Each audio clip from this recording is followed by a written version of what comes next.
Saudara, pemerintah Kota Denpasar memberlakukan kebijakan insentif fiskal dalam penyesuaian nilai jual objek pajak atau NJOP sebagai dasar penyesuaian pajak bumi dan bangunan atau PBB di Kota Denpasar.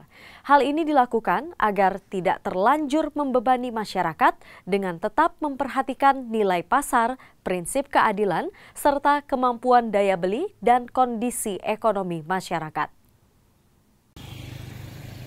Kepala Badan Pendapatan Daerah Kota Denpasar, I Gusti Ngurah Edi Mulya, Senin sore bilang ada 281 klaster objek pajak yang mengalami kenaikan NJOP sekaligus kenaikan PBB di Kota Denpasar. Agar tidak terlalu membebani masyarakat, pemerintah Kota Denpasar pun menerapkan perilaku kebijakan insentif fiskal, yakni untuk masyarakat dengan kenaikan PBB di atas 20% sampai 300%.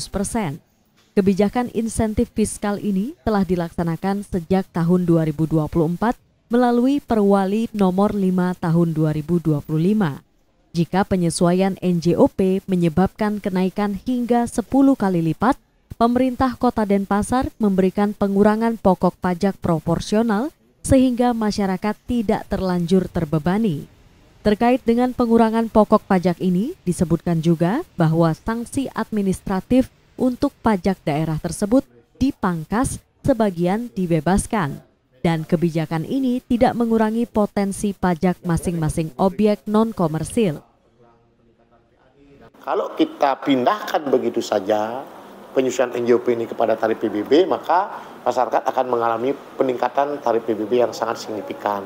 Nah, memperhatikan kondisi itu untuk memitigasi risiko kenaikan signifikan, itulah kami mengambil langkah kebijakan penerapan insentif fiskal.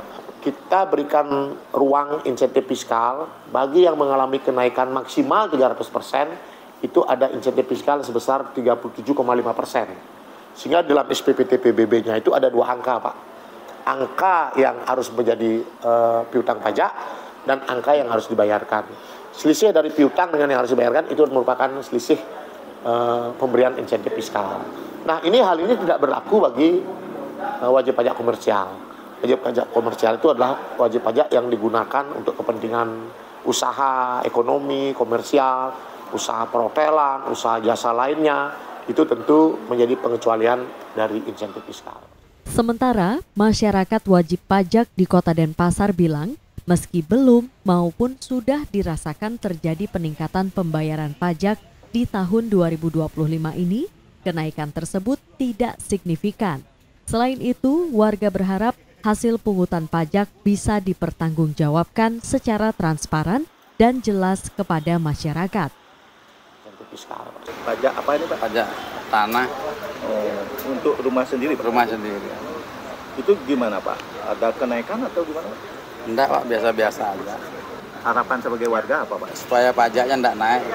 Yang bayar pajak jangan. Pak, pajak apa, Pak? Pajak PBB. Untuk di Denpasar ini ada kenaikan atau gimana, Pak? Untuk sementara belum kayaknya. Artinya tidak naik. Gitu, ya. Harapan sebagai warga apa, Pak? Ya, semoga tidak ada kenaikan sebenarnya. Berharap tidak ada kenaikan. Kelihatannya sih naik. Dulunya bayar tahun lalu bayar 919, sekarang bayarnya 1.164, sekian gitu. Harapannya sebagai rakyat kecil naik sih boleh, tapi kan biar jelas naiknya itu untuk apa, larinya kemana gitu loh, biar jelas. Rakyat kecil kan semua pengen tahu, biar jelas gitu loh.